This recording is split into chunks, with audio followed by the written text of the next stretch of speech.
This class will look at employee involvement techniques. The importance of employee involvement has been widely recognized since McGregor's Theory Y management style.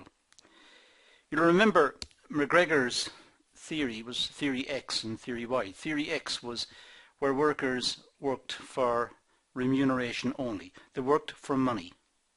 Whereas Theory Y, they worked because they liked to work. It's the human condition.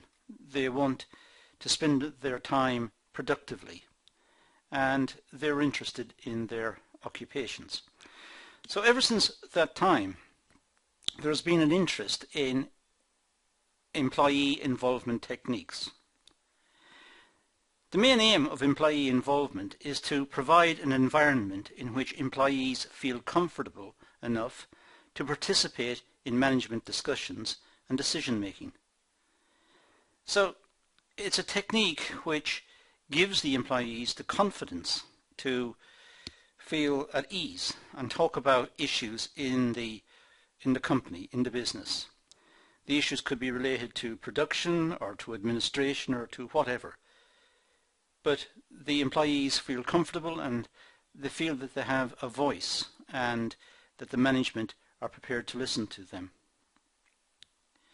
Employee involvement is used by managers to motivate employees by giving them importance and making them feel that they are making a contribution to help improve their organization. So the employees feel that they're a part of the organization, they feel an integral part of it, they feel involved, and that generates commitment and motivation. So they're likely to take their involvement seriously and be constructive about what they suggest and what they say. In order to involve employees, organizations can adopt activities such as suggestion schemes, a suggestion box for example, where ideas can be put into the box and considered at a meeting of management and employees. Or there could be work teams.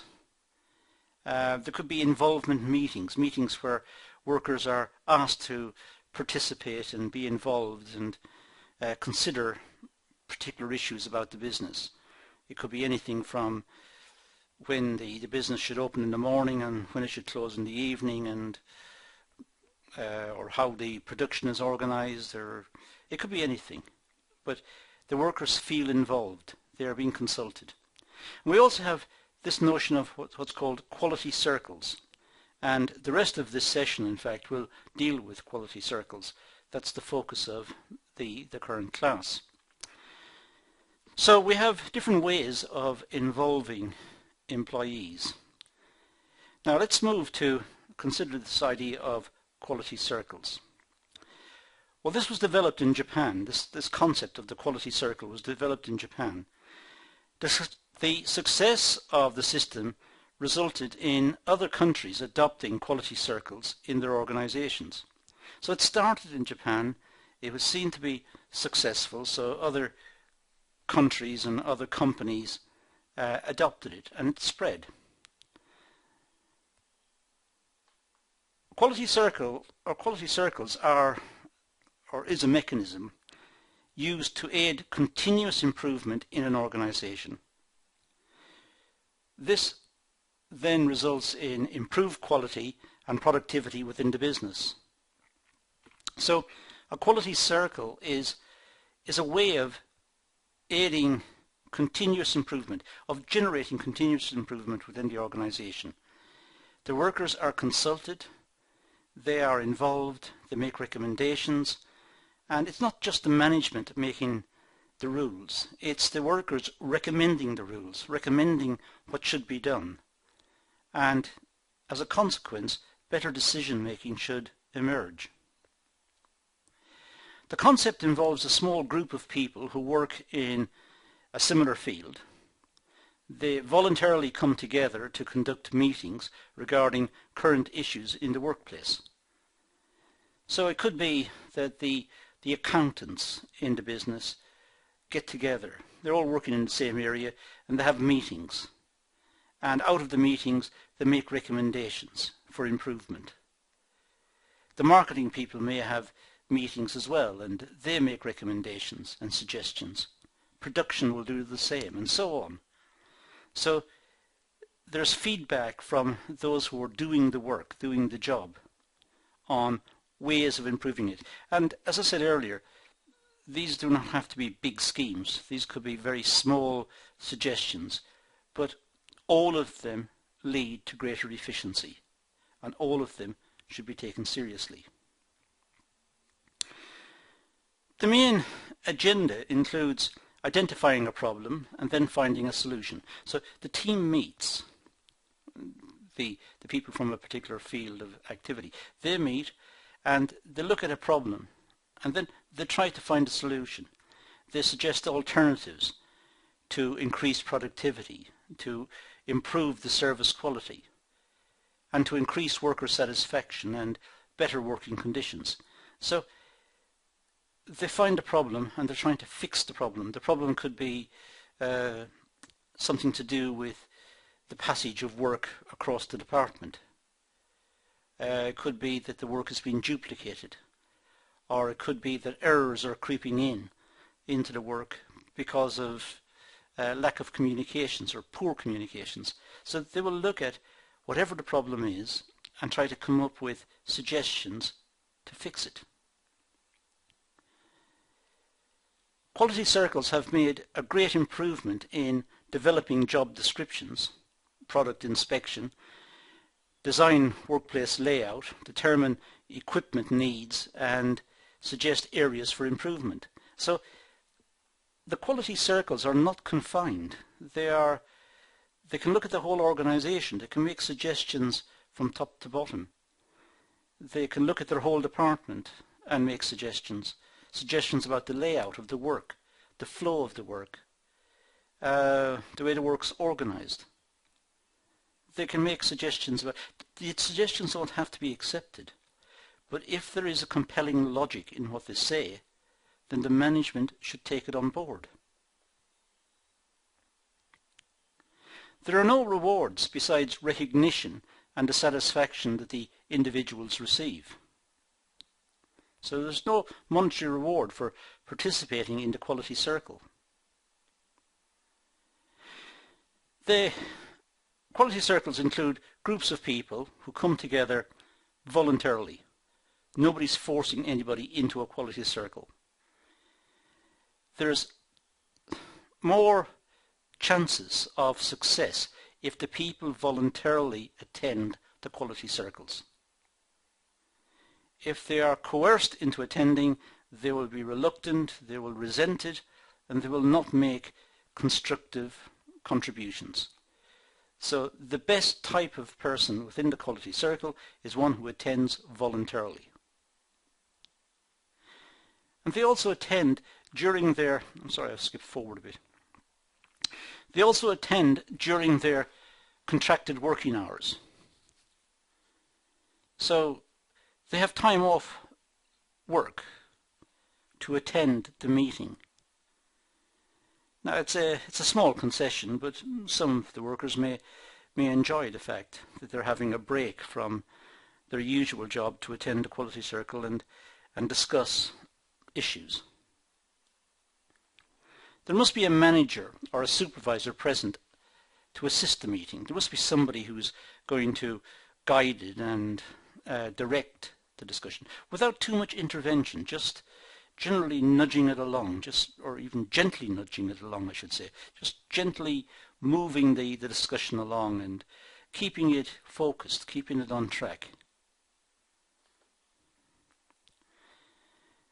There must be an agenda ready to discuss, and the minutes of the meeting should be taken. So it's seen as a proper meeting. It's to be taken seriously. There's an agenda. And members of the quality circle can propose items for the agenda. But if the agenda is circulated in advance, as it should be, it gives the other people in the circle a chance to think about what they're going to discuss and have ideas ready. Then when the minutes are taken, it will be a good summary of the discussion. And of course the first item on the agenda for the following meeting will be issues arising out of the minutes of the previous meeting. So there is a second chance, or perhaps many chances, to discuss follow-up ideas related to the meeting.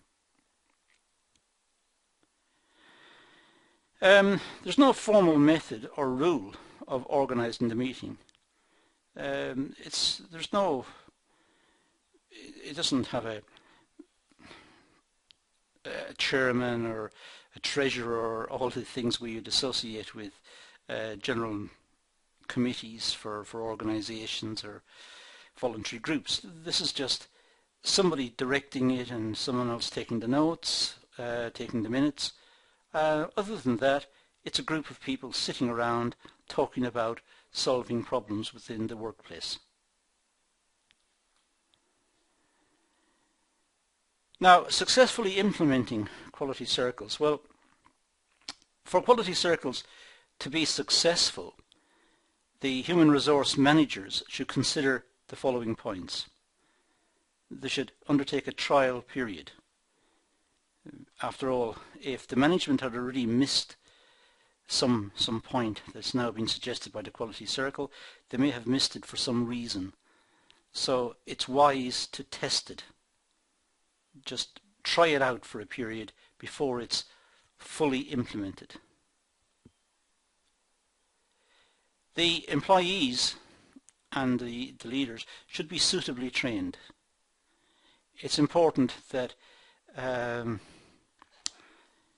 members of the quality circle have or be given training on the importance of the quality circle, given training on the meetings and how to conduct the meetings and how to focus in on an issue, and they should also be given training on the output that they're recommending. If they're recommending a change to working practice, they should be trained adequately to implement that change.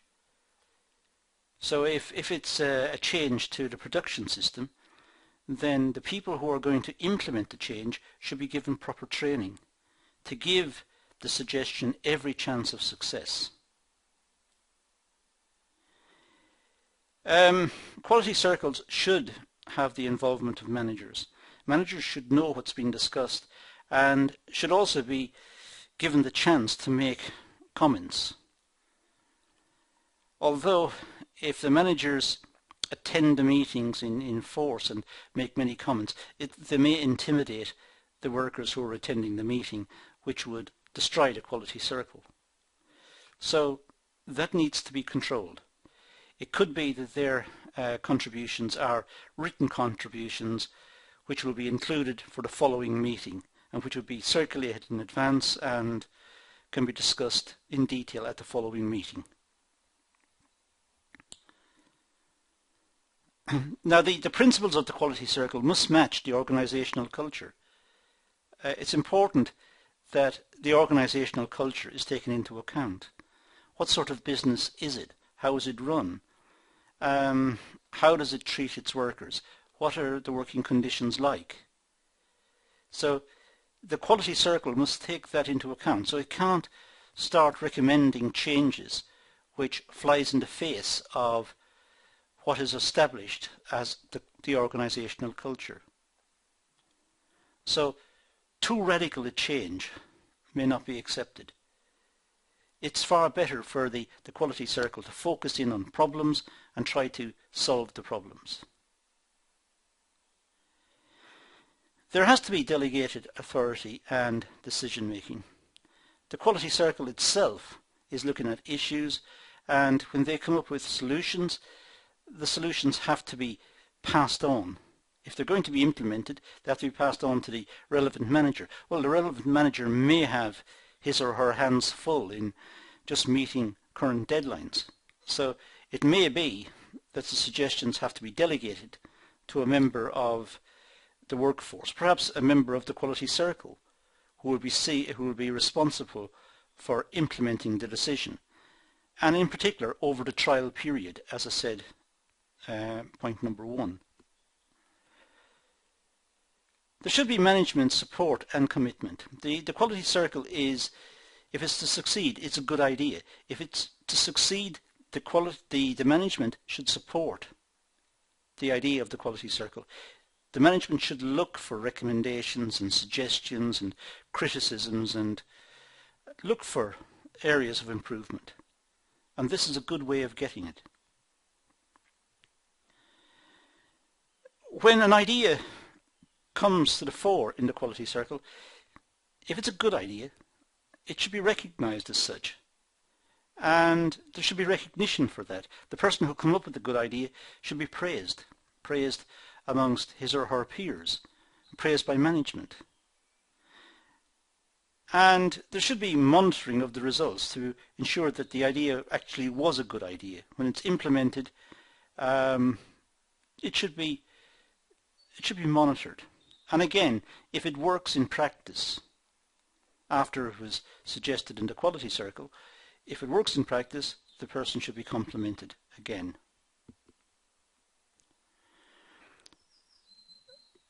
The quality circle must be relevant to the employee's work. It's a voluntary contribution. People are not going to attend if they don't see the benefit themselves. It must relate to what they do on a day-to-day basis. It must improve the quality of their work. It must improve the quality of the conditions under which they work as well. They should see efficiency gains, but they should also see a better working life for themselves. And they should realize that that came out of their own suggestions that they made within the quality circle. Now, the advantage of the quality circles, well, it aims to improve effectiveness and efficiency in the organization. In other words, it aims to achieve the goals. The work and the direction of the business should be effective in achieving the goals of the business, and this should be done efficiently. There should be high productivity, and there should be good output for a unit of input. The employees have an opportunity to express their views and gain a better understanding of their job requirements. So there's more clarification for the workers as to what they're doing. And they feel a part of the business. They're integrated into the business. Their views are important. They're seen as important. So they feel like they are a part of the business. So they are more motivated. And there's a better relationship between the employees and the supervisors and the management, because they all feel like they're moving in the same direction. They're trying to achieve the same objectives. They're trying to improve efficiency, improve the working life, improve the quality of the product. So they're all moving in the same direction. So there's a better relationship between them. There are disadvantages of the quality circle.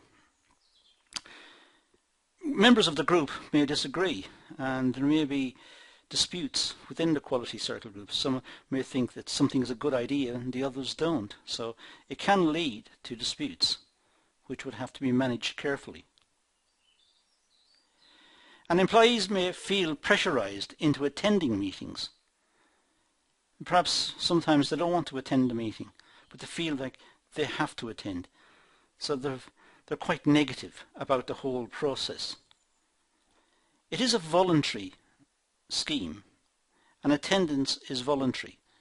So there should be no obvious pressure put on anyone to attend. If they don't want to attend, so be it. The quality circles occur during working time, and that of course can affect productivity because the workers are away from their place of work.